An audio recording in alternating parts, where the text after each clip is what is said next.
Good morning student, class 8 हम पढ़ रहे थे भारत की खोज। भारत की खोज में चैप्टर 4 हम पढ़ रहे हैं। चैप्टर 4 में हम पेज नंबर 49 तक पढ़ चुके हैं। आज हमें पेज नंबर 50 पढ़ना है। ठीक है, सेकंड पैराग्राफ, इसे ध्यान से देखिए। उत्तर भारत में हुणों का शासन बहुत थोड़े समय रहा, लगभग आधी शताब्दी। उनमें से बहुत से लोग देश में छोटे छोटे सरदारों के रूप में यहीं रह गए।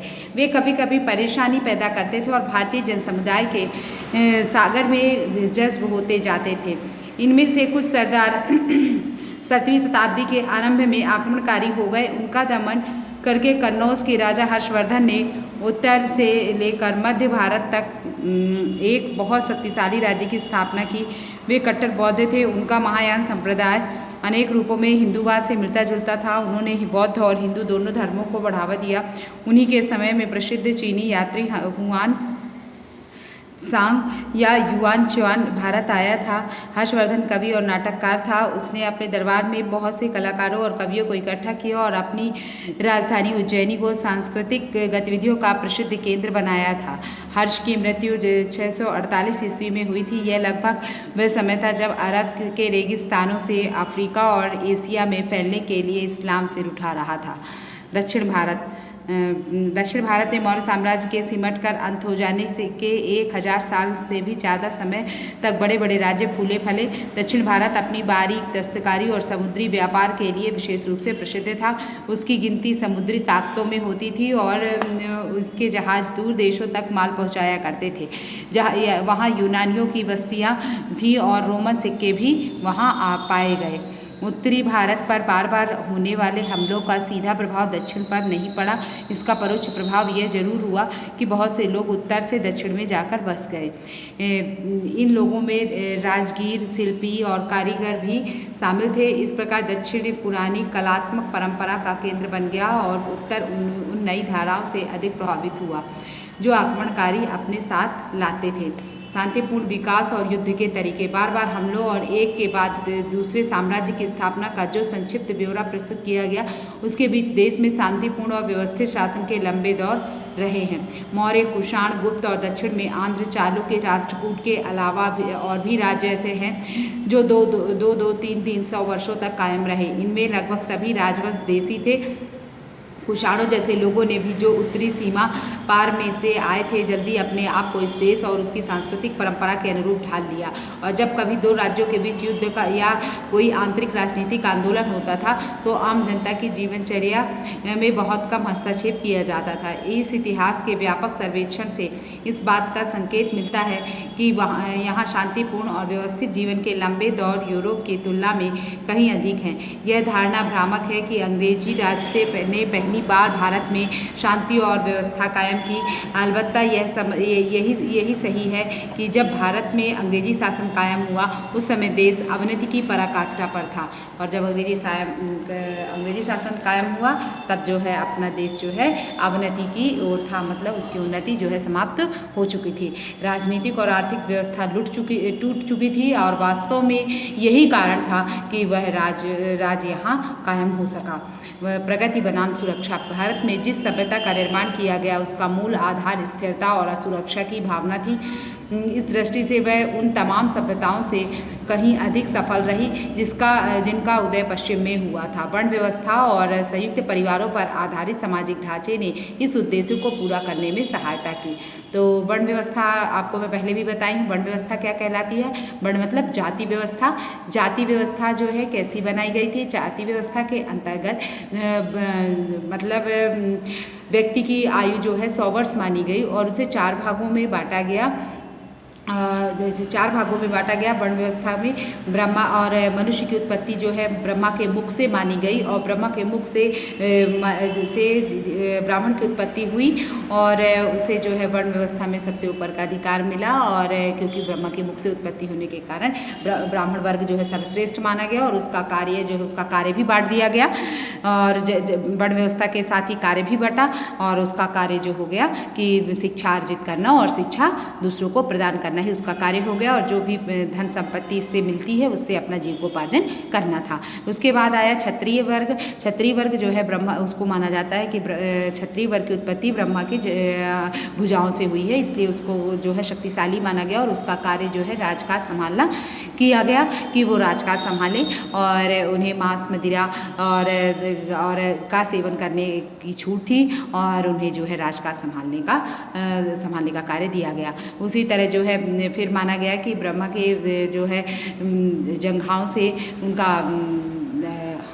शूद्र का जन्म हुआ, वैश्य का जन्म हुआ और उन्होंने जो है उनका कार्य दिया गया कि वणिक वर्ग का कार्य करेंगे, व्यापारी का कार्य करेंगे और इसके बाद उनके पैरों से जो है शूद्र का जन्म माना गया। ब्रह्मा के पैरों से शूद्र का जन्म माना गया और शूद्र को माना गया कि उनका कार्य जो है ऊपर के तीनों वर्णों की सेवा करना उसका कार्य माना गया था। तो ये वर्ण व्यवस्था जो है, जाति व्यवस्था, ये जो है इस प्रकार की गई थी पहले समाज में। और ये जो वर्ण व्यवस्था थी और संयुक्त परिवार जानते हैं, संयुक्त परिवार जॉइंट फैमिली जिसे आप कहते हैं इंग्लिश में, है ना। तो संयुक्त परिवार पर आधारित सामाजिक ढांचे ने इस उद्देश्य को पूरा करने में सहायता की। यह व्यवस्था अच्छे बुरे के भेद को मिटाकर सबको एक स्तर पर ले जाती है और इस तरह व्यक्तिवाद की भूमिका इसमें बहुत कम रह जाती है। यह दिलचस्प बात है कि यहाँ भारतीय दर्शन अत्यधिक अव्यक्तिवादी है और उसकी लगभग सारी चिंता व्यक्ति के विकास को लेकर है। वहाँ भारत का सामाजिक ढांचा सामुदायिक था और इसमें सामाजिक और सामुदायिक रीति रिवाजों का कड़ाई से पालन करना पड़ता था। इस सारी पाबंदी के बावजूद पूरे समुदाय को लेकर बहुत लचीलापन भी था। कोई ऐसा कोई कानून या सामाजिक नियम नहीं था जिसे रीति रिवाज से बदला ना जा सके। यह भी संभव था कि नए समुदाय अपने अलग अलग रीति रिवाजों, आत्मविश्वासों और जीवन व्यापार को बनाए रखकर बड़े सामाजिक संगठन के अंग बने रहे। इसी लचीलेपन ने विदेशी तत्वों को आत्मसात करने में सहायता की। आगे देखिए, समन्वय केवल भारत में बाहर से आने वाले विभिन्न तत्वों के साथ नहीं किया गया, बल्कि व्यक्ति के बाहरी और भीतरी जीवन तथा मनुष्य और प्रकृति के बीच भी समन्वय करने का प्रयास दिखाई पड़ता है। इस समन्वय सामान्य सांस्कृतिक पृष्ठभूमि ने भारत का निर्माण किया और इस पर विविधता के बावजूद एकता की मुहर लगाई। राजनीतिक ढांचे के मूल में स्वशासी ग्राम व्यवस्था थी। राजा आते जाते रहे पर यह व्यवस्था नींव की तरह कायम रही। बाहर से आने वाले नए लोग इस ढांचे में सिर्फ सतही हलचल पैदा कर पाते थे। राज सत्ता चाहे देखने में कितनी निरंकुश लगती हो, रीति रिवाजों और वैधानिक बंधनों से कुछ इस तरह नियंत्रित रहती थी। निरंकुश मतलब जानते क्या होता है? निरंकुश मतलब जिस पर किसी का अंकुश ना हो, तो नियंत्रित रहती थी कि कोई शासक ग्राम समुदाय के सामान्य और विशेषाधिकारों में आसानी से दखल नहीं दे सकता था। इन प्रचलित अधिकारों के तहत समुदाय और व्यक्तित्व दोनों की स्वतंत्रता एक हद तक सुरक्षित रहती थी। ऐसा लगता है कि ऐसे हर तत्व ने जो बाहर से भारत में आया और जिसे भारत ने जज्ब कर लिया, भारत को कुछ दिया और उससे बहुत कुछ लिया भी। तो जो बाहर से जो जितने भी आक्रमणकारी हमारे देश में आए, उनके जो है संस्कृति और उनकी भाषा और उनके गुणों को ग्रहण कर लिया भारत ने और कुछ उनसे सीखा ही है और उससे बहुत कुछ लिया भी। जहाँ वह अलग थलग रहा वहाँ वह अंततः नष्ट हो गया और कभी कभी इस प्रक्रिया में उसने खुद को या भारत को नुकसान पहुंचाया। भारत का प्राचीन रंगमंच। भारतीय रंगमंच अपने मूल में संबंध विचारों में और अपने विकास में पूरी तरह स्वतंत्र था। उसका मूल उद्गम ऋग्वेद की आपको वेद मैंने बताए थे 4 होते हैं, ऋग्वेद, यजुर्वेद, सामवेद और अर्थवेद। इसी तरह तो ऋग्वेद जो है पुराना वेद है।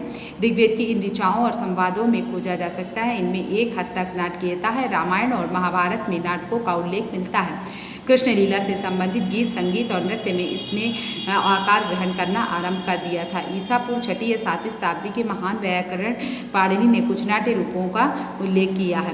रंगमंच की कला पर रचित नाट्य शास्त्र को ईसा की 3वीं शताब्दी की रचना कहा जाता है। ऐसे ग्रंथ की रचना तभी हो सकती थी जब नाट्य कला पूरी तरह विकसित हो चुकी हो और नाटकों की सार्वजनिक प्रस्तुति आम बात हो।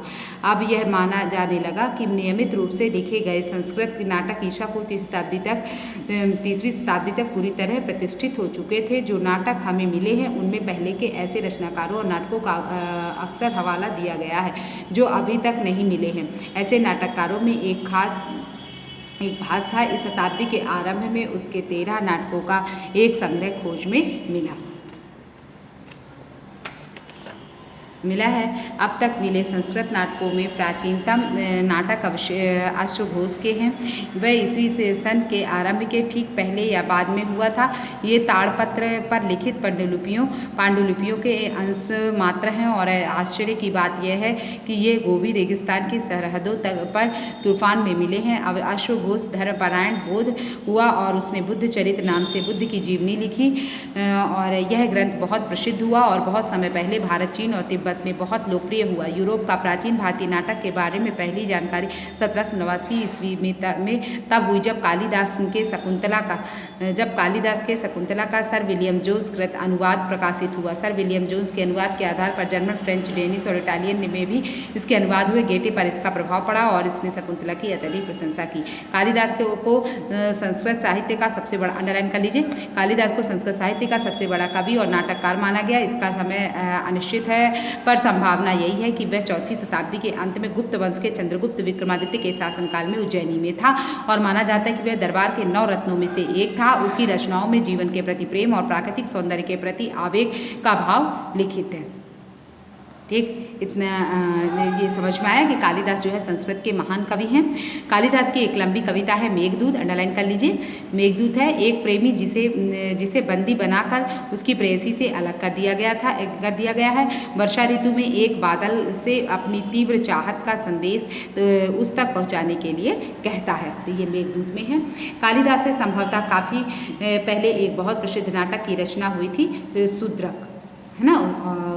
कालिदास से भी पहले कौन सी हुई? शूद्रक का मृच्छकटिकम यानी मिट्टी की गाड़ी।